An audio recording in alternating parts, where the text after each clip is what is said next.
are still in the 19th century, basically. We're talking about, for the first part, people who were writing, talking, speaking in a political way, trying to change the world. This is the tombstone of a very famous person.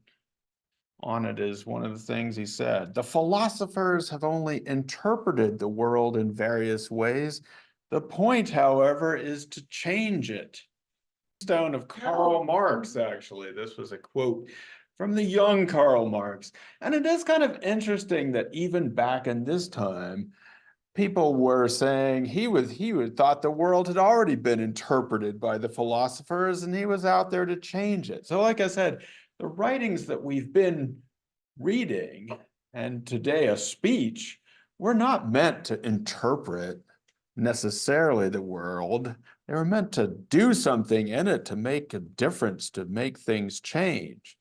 And we talked about in the last class, we had this 19th century world that had been built upon colonialism, capitalism, racism, but there were these voices. We read William Apis with his anti-colonialist perspective. We read Frederick Douglass with an anti-racist perspective, and we read Marx and Engels with an anti-capitalist perspective. And as Tori noted in the last class, what seems to perhaps be missing from this list, and if we would have read all the articles, we'd put it on for today, is that there was also a very sexist or trend to this, and we could add some other things on, but this is kind of the big one for today. But there were also voices of anti-sexism emerging. And so I first, a little bit out of the order of readings in which they were presented to you, want to talk to us about Lucy Parsons, the goddess of anarchy, or an American revolutionary, and probably should have been included in the first 4 readings, because as someone who wants to make a difference in the world, who wants to do something, I don't even know if this was written down. It was a speech that she gave, in which she says that the place of woman, Amy, is, what is the condition of woman? Bad. Bad. Worse than the men who were in slavery. Yeah, it's a pretty bold claim, you have to admit. It was the slave of a slave. Well, she quotes somebody else, August Bebel. Bebel says that men have been slaves throughout all the ages, but that woman's condition has been worse. That's what woman is, the slave of a slave. Whoa. Yeah. That is some serious stuff. That got the audience fired up already. That's just the first paragraph. That's just our first thing. Now, I'm quoting somebody else, so there's a philosopher probably. Slave of a slave. Now, Amy used a big word to describe what Parsons is doing. A big word that comes to us from our century, actually, or maybe recent times. Yeah, what word was that? Intersectionality. Why would you use such a word to describe something that was written, talked about so long ago? Using 2 different types of, and well, she's using sexism and racism within this kind of labor law and speech. Yeah, here's someone who is talking to us about race and is talking to us about class, about labor issues, about working class issues, obviously, and then, of course, about what we would perhaps in our day call gender issues, right? And putting those together.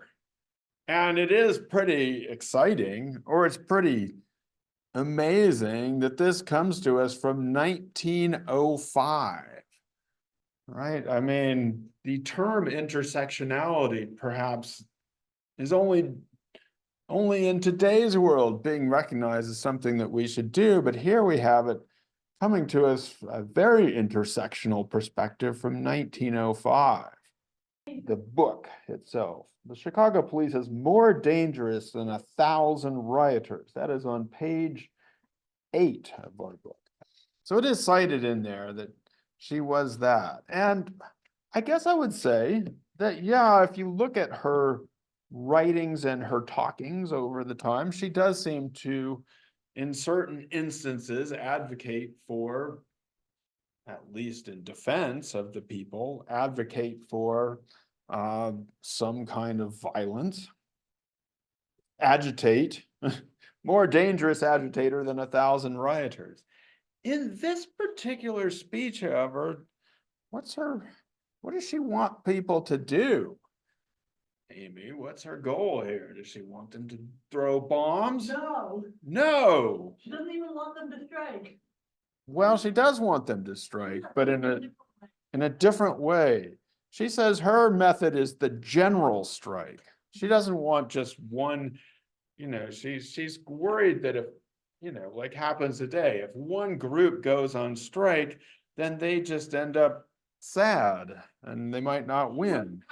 She wants everybody to strike at once. And then when they do that, they're going to, as you put it, or she puts it, as you quoted her putting it, take possession of the necessary property of production. And she says here, this is also on page 30, how shall we do this? And she says that if every man and every woman who works or who toils in the mines, the mills, the workshops, the fields, the factories, and the farms in our broad America should decide in their minds that they shall have that which of right belongs to them, then you'll have it. And then she says, now when you have decided that you will take possession of these things, there will not need to be one gun fired or one scaffold erected. So she says, as long as we all do this together, well, the people that need to be, there will not need to be any guns fired, not even one. And not one scaffold erected. What the heck is she talking about? Not one scaffold erected. Well, she likes platforms to speak on. We don't need to erect any scaffolds to do what? What do people?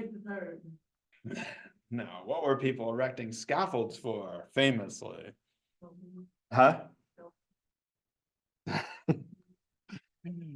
I think, if I'm not mistaken, she's referring to places like the French Revolution where they cut off people's heads. So you don't need to have, she says, if we just do this together, we're not going to have to erect scaffolds to, cut off the rich people's heads like they did in the French Revolution. And yeah, like in public view, you'd get up there and.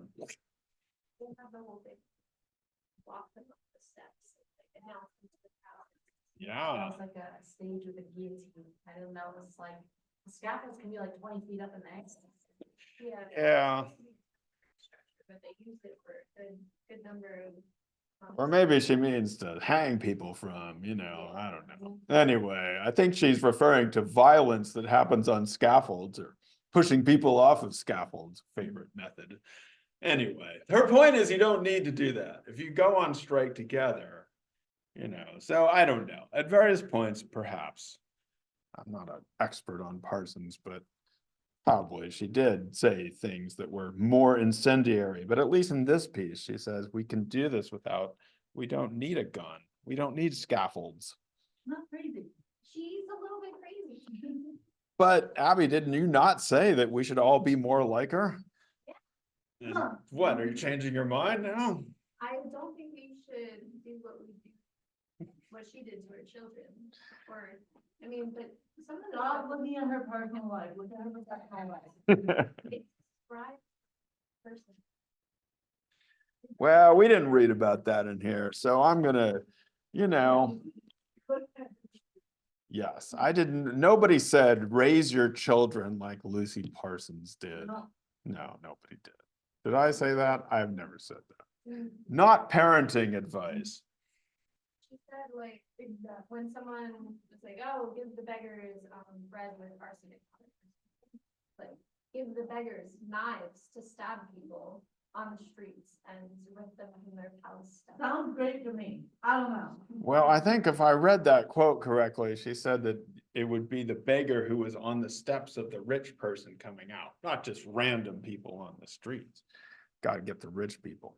Anyway, yes, she was probably more incendiary, probably not the best parent, but Who was at that time? who was? Yeah. I mean, did anybody complain about the parenting of Lewis Henry Morgan or Max Weber? Does anybody ask what they were like as people? And notice the trend. Yeah, exactly. Notice the trend. I mean, was Max Weber a good dad? Exactly. Only the woman gets tagged for being a bad parent, not Lewis Henry Morgan. Was he a good dad? Probably not. Who knows? Because we don't care. We know Karl Marx was a terrible dad, though. Actually, we do know that. But I've never looked into these guys. Max Weber, well, anyway. Yeah. With these two, so the first four readings, or what I'm calling the first four readings, are very much about, they're not really trying to help us analyze the world.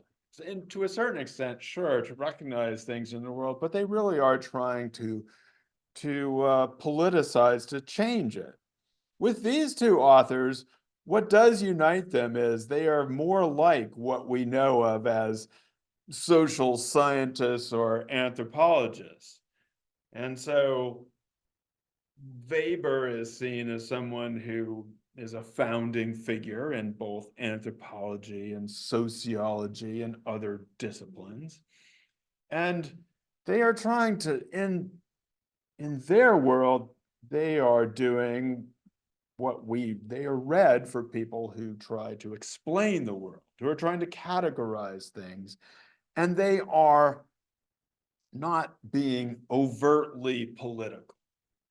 I've underlined the word overtly because it's not to say that their writings and their ideas were not influenced by the politics of the time, and they were probably used by people at the time explicitly to justify the Western systems and the European American system of power which had come into play at the time. However, that was not necessarily, they were not trying to make what you might say, political change at the time. They were simply trying to do their analysis. Now, Lewis Henry Morgan is the only person in this section who we would, in today's world, call an anthropologist. And he's seen as, in some ways, a founding figure in American anthropology. As Victoria knows, because why, Victoria? What happened with Lewis Henry Morgan? But freshman year, I mean. Oh, no, I got the award for anthropology. We have this funny thing where, yeah, we give out for a first year anthropology major, we give the Lewis Henry Morgan Award. And then by senior year, you can get, if you're still an anthropology major, you can get the Franz Boas, which is kind of weird because Lewis Henry Morgan is seen as this founding figure, but he wasn't really an academic anthropologist. He did, so he's seen, I think the Rochester Department of Anthropology, for example, does kind of see themselves as based on Lewis Henry Morgan, but he was really sort of what we would call an amateur. He wasn't really trained as an anthropologist. Whereas Franz Boas, who we'll read for Thursday, is seen as the academic founder, and he was the one who gave out the first PhD in anthropology and was in some ways writing against the ideas of Lewis Henry Morgan. So it's weird that we have these two awards at the beginning and end. Here. It is strange. Here it is. Maybe we should give out the Lucy Parsons Award. I agree. There you go. Exactly. Get Lewis Henry Morgan, do Lucy Parsons. I don't know how this happened. It was way before my time. Strangely, only one person wanted to read about this real anthropologist. Pluto, what did Lewis Henry Morgan do? What is he most famous for?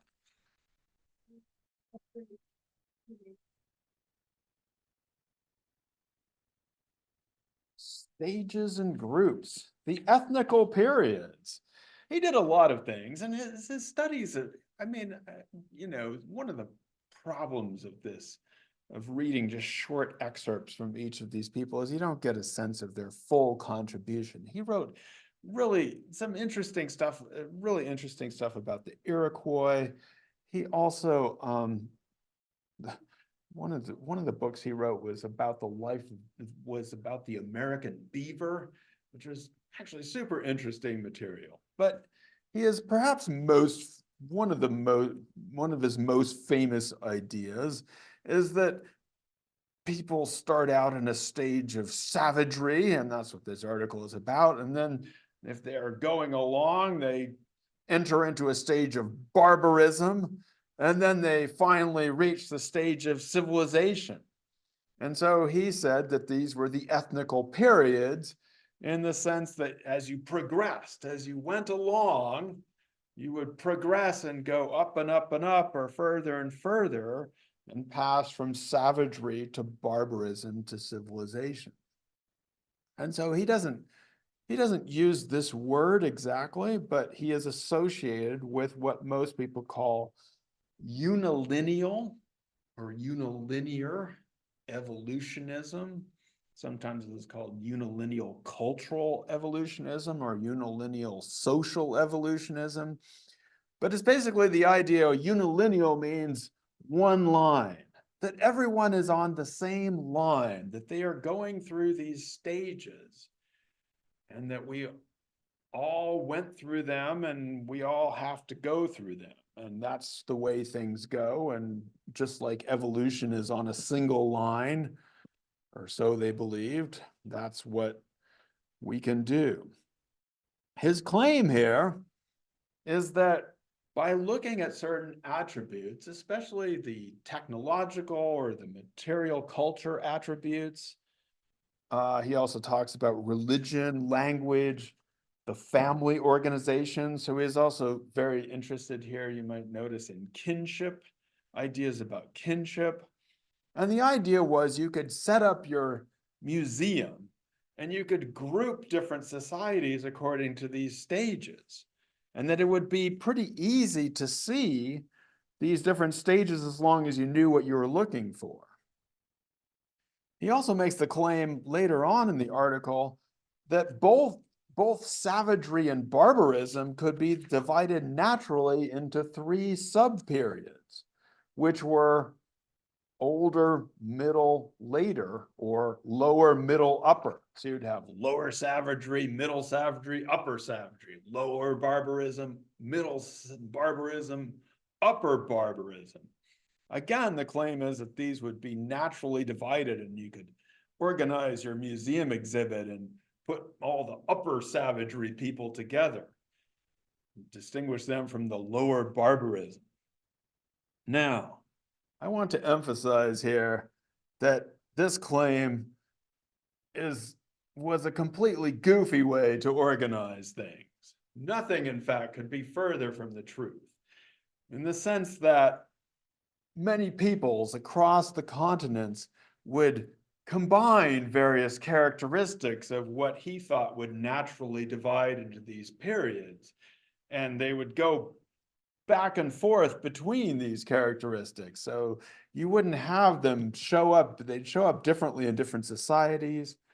Some people have argued that different societies might even go between what would have been classified as civilization and savagery on a seasonal basis. So in the summer times, you'd all come together and get in groups that look more like a state.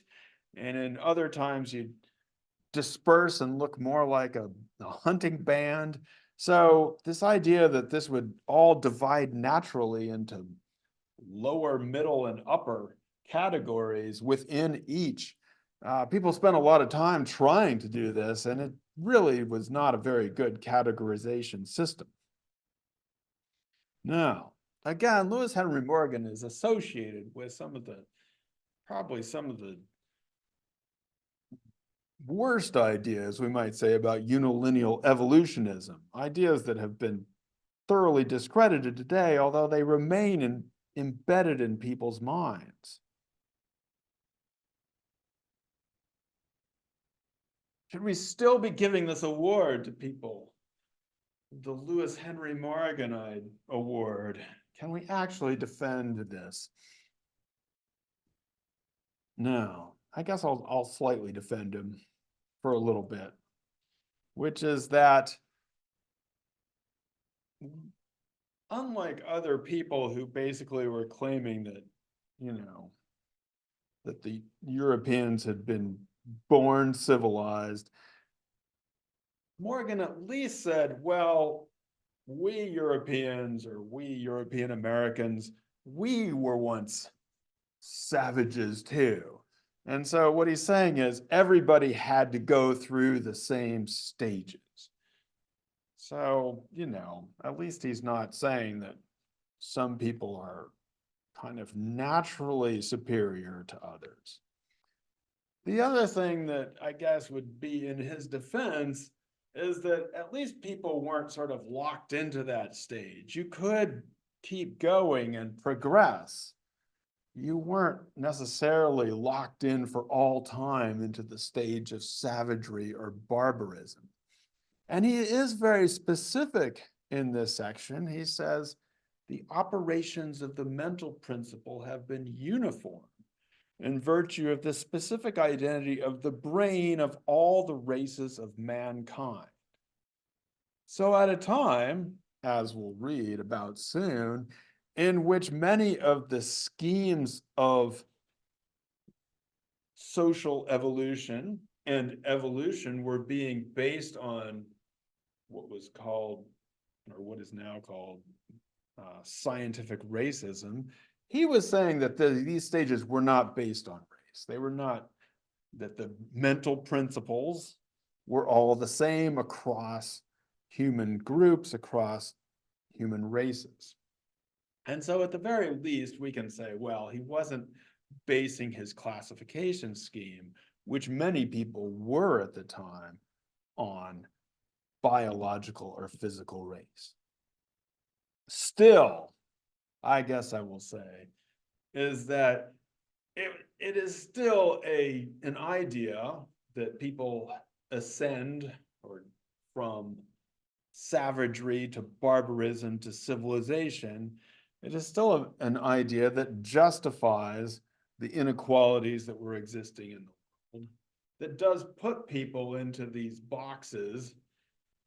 And in some ways, I guess I would say that it doesn't necessarily matter that much whether you say this is a cultural thing or a racial thing, because the effects are pretty much the same.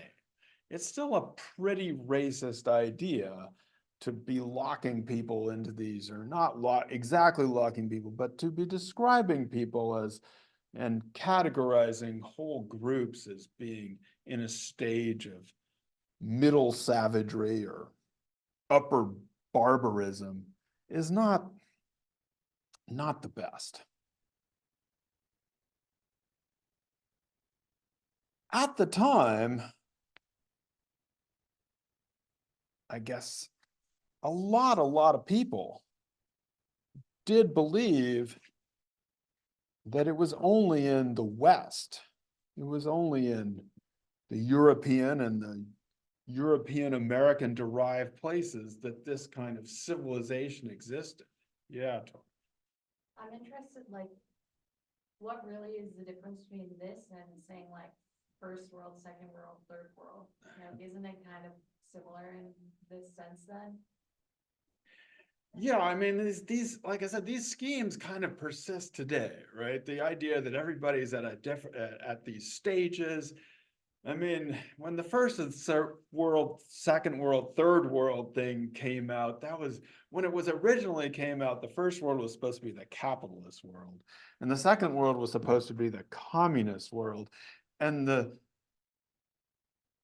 actually, this is a kind of a detour in history, but when the third world first came out, it was this idea the third world was going to be the bulk of humanity standing against and in peace and unification against the first and the second world. It was seen as this hopeful, great thing that they would be united in their, and now, of course, when we say third world, you just think of people locked in a stage of, but yeah, but yeah, I mean, basically the way most people, I believe, think about the world is that like there's these people that are on top in this place, and then there's people that are in the middle, and there's people who are just way down at the bottom. And yeah, I mean, what the terms that people use to describe them, we may not say savage and barbaric and civilized today, but the terms are the ideas are still pretty much the same. And so we might say, what are we going to say instead? In poverty, they need to be developed. They're underdeveloped is one of the terms that is used. So, but I'm glad you're talking to us, because when we read Max Weber, he seems to very much subscribe to this point of view, correct? Yeah. So when we're reading Max Weber, The Protestant Ethic and the Spirit of Capitalism, it starts out with a very, what we might call, ethnocentric approach to human development, where he says, only in the West does science exist at a stage of development which we recognize today as valid. And then he says, not only science, but also law, art, architecture, and government have all reached their highest stages only in Europe, which is pretty extreme. And you might then, I actually am kind of, I almost asked you to just skip over this part because it's so extreme that then you don't want to read anything else that he says, because it sounds like he's really just way worshiping the West and putting everybody else down. I actually don't think he is as, how to say, as European centric as he's pointing out, or that doesn't have to be his primary point. His primary point in this book is, why does capitalism emerge? Why do we get capitalism? And he puts it in this basket of things that he says occur only in the West. But he's not necessarily saying that capitalism is this wonderful, great thing that has helped everybody to be a wonderful person. In fact, he's highly critical of it, and you might say he's highly critical of these Western institutions in general. So I want to kind of focus on that a little bit. I guess I will say, in reference to his idea that it was only in the West that these institutions developed, yes, that is like we just saw with Lewis Henry Morgan. It's this idea that, we have civilization arising in the West. Now, Weber here is writing in some ways against this idea that we got from Marx, and to a certain extent with Lewis Henry Morgan, who were both emphasizing the material life, material culture, the technology, the idea that people could be divided by periods based on their technologies and what kind of stages they had reached.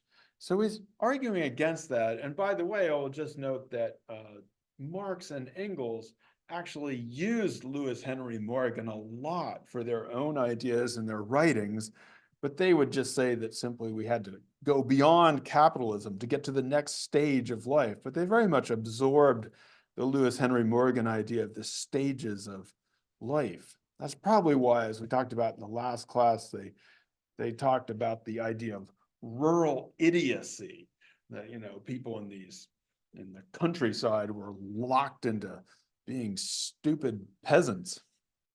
So Weber here is saying there's something more going on with capitalism and why these things happen in the West than simply the technology or the material level. And he's talking here about ethics and spirit and beliefs. Now, a lot of people have portrayed this, and in fact, the editors of this book portray this as a debate between what is called materialism, the Marxian or other people who really concentrate on the material factors of the world, versus Weber, who is classified as somebody who is an idealist. He's a person who's only interested in these ideas. For me, this is too simplistic. It's not that Marx didn't care about ideas in the world, and it's not that Weber didn't care about the materials of the world. So to me, this is kind of a too simplistic debate. It's sort of more of a question of emphasis and where they're kind of putting their analysis. Weber asks, I think, or starts with a very important question, which is, what is capitalism? How should we define what capitalism is? Now, when most people define capitalism, when I say capitalism, what do you think it is? Ah, that's what I'm looking for. You think, oh man, you know, that would be like if I was like, yeah, I really want to be a big capitalist. You think, I just want money. No, Weber is actually doing something interesting here. And he says at the beginning, he says that the universal greed for gain is not in the least identical with capitalism. And what he says later on is that in many, maybe in all human societies, there are people who want money. They want to get money, they are greedy, they want gain. He calls it, actually, he doesn't call it, this is a Latin phrase, the oris sacra fames, the accursed hunger for gold. He says it is as old as the history of man. And he cites the Dutch sea captain who would, quote, go through hell for gain, even though he scorched his sails. So, you know, the idea is I'll do anything for money. I'm greedy, right? And he says people like that have always existed. There's always been people who will do anything for money. They'll go through hell, even if it scorches their sails, as long as they can get money. So he says that's not capitalism, because people have always done that, but that's not capitalism. What he says capitalism has, and this is not what most people think of as capitalism, right? He talks about restraint. In fact, he says that restraint, capitalism may even be identical with the restraint, or at least a rational tempering of this irrational impulse. And so he says to really be a capitalist, you can't just want money at all costs. You can't be like this sort of person who's just stealing people's money. You have to want to take that money and then you put it back into your enterprise and make it bigger. Renewed profit by means of continuous, rational, capitalistic enterprise. And so what Weber is arguing here is that there's a certain ethic of capitalism in which you don't just go off and try to make money and show it off. Like, let's say in the old days, if you made money, that person who made money, you know, you'd then just spend it all. you'd have a real, either a luscious lifestyle, or you'd, you'd waste it away. And so what he's saying here is that there's a really interesting ethic to this, which is this idea of restraint, that you shouldn't give all your money away, that you shouldn't spend all your money, that you should reinvest it in these capitalistic enterprises. Now, of course, we're not talking about, obviously in today's world, when the big capitalists get rich, they are also ostentatious and show off their wealth in various ways. But what Weber is talking about is the emergence of this kind of ethic. And he talks about Ben Franklin here and the idea of, loaning out money and being, and basically the idea that time is money. And what he's saying is that this ethic of conserving your money and investing your resources doesn't emerge in those places where you might expect it to emerge, in those places that are rich, materially rich. They emerge on these sort of in basically what he's saying. It emerges out of this very Calvinistic Protestant ethic. And so that's where the Protestantism comes in, is he's saying that there's a difference here between the ways that the Protestants started using their resources and how the Catholics use their resources. So he contrasts, for example, that well, let's put it this way. When a person, what were the Catholics urged to do with their money? If you were a rich Catholic, what were you supposed to do? What do you do with it? Yeah. Well, lots of times you would like give it to the church and then they would make a section of the church with your name on it. Yeah, you'd get a good, nice section of the church. You might get out of purgatory that way, right? You might get a whole church. You're supposed to give your money to the church, and in many places, these churches, you've got these amazing, beautiful churches, that's why we go there, to see these beautiful churches that the rich people donated so they could get out of hell, it's like, or get out of purgatory. So one thing was, you gave your money to the church. You were often asked to give your money to the community, to the poor, right? So there's a whole Catholic tradition. I'm not saying they're all great here, of like, you give alms to the poor. There's whole days where you're supposed to give a bunch of people stuff.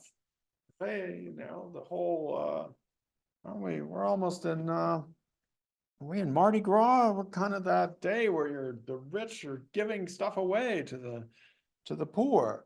So the Protestants, on the other hand, they don't, you're supposed to support the church, but you didn't want to have an ornate big statues and stuff like that. That was seen as not good. You wanted to have that, those more austere churches.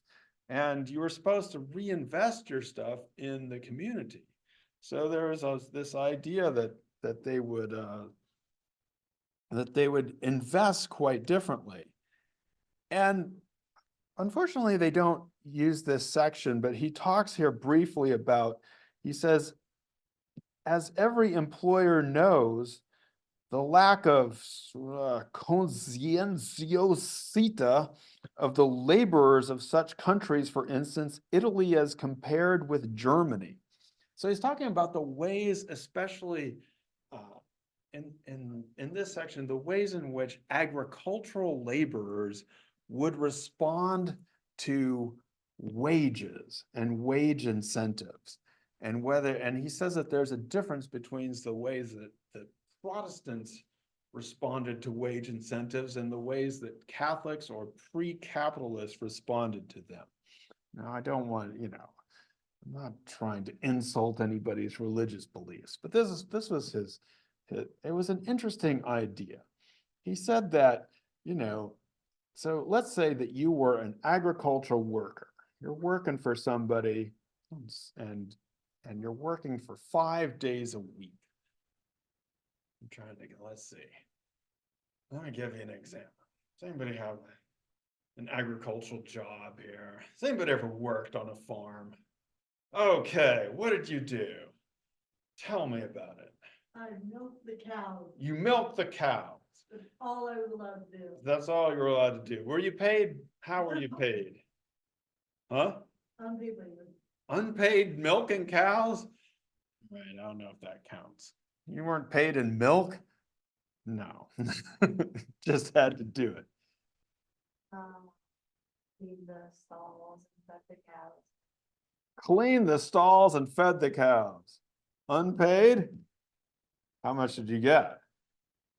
Well, you don't have to say, but was it by the hour, the day? It was By the hour. So you were an agricultural laborer for a while on an hourly wage. So let us say that I am the farm owner No, and I come in and I say, Tori, well, I say, Amy, I'm gonna pay you for milking the cows now. And Tori, you're gonna be paid too for cleaning them out, and we're gonna pay you on the hour. But you've only been making $10 an hour, let us say.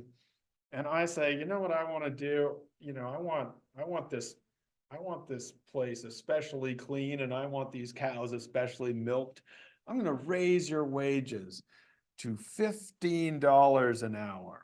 No, actually, I'll double them. I'm doubling you up to $20 an hour because I know how hard your life is and I want good work done. So I'm going to double your wages to $20 an hour. What would you do? What would you do then? take the longest time possible.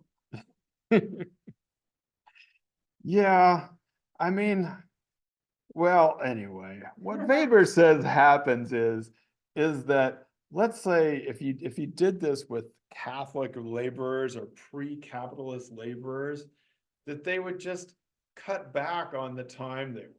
So if I start giving you $20 an hour instead of $10 an hour, they'd be like, all right, good. I'm working half this day. I only have to work half because they don't want more money. They wanted their time off. And so it was like they didn't want to reinvest that money. They just wanted to go out and have a good time. And so they only wanted to work until they reached a certain level of wages. They didn't even want more money. That's what he says. Whereas if you have these weird Protestant laborers, they'd be like, no, I want more. I want this famous phrase. Have you ever heard this? Time is money. And if we're just wasting our time, we're wasting money when you could be making money. You go out and get a job, get a new job. Then you can support yourself, get a, pay off that tuition bill because time is money. I mean, this is a phrase to us that comes from capitalism. What would most people in most societies around the world, traditionally speaking, if I came up to you and said, time is money, what would most people say about such an idea? I mean, this is a pretty common idea, right? We've all heard it now. It's pretty common. Time is money. But traditionally, what would most people say to you if I said, hey, time is money? Start milking those cows faster and do something else and get a second job so you can make more money. What would they think? Mean. Mean? Yeah, I mean, it is. Yeah, actually, he does say that most people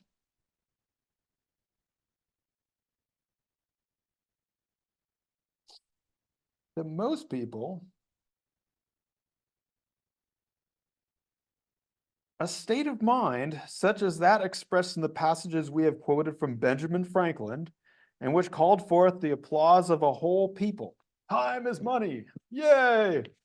Would both in ancient times and in the Middle Ages have been proscribed, that is, not liked, as the lowest sort of avarice and as an attitude entirely lacking in self-respect.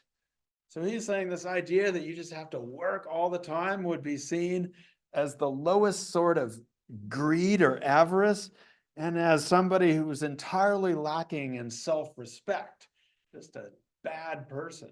In other words, in most societies, for most of human history, this idea that time is money, you'd be like, what?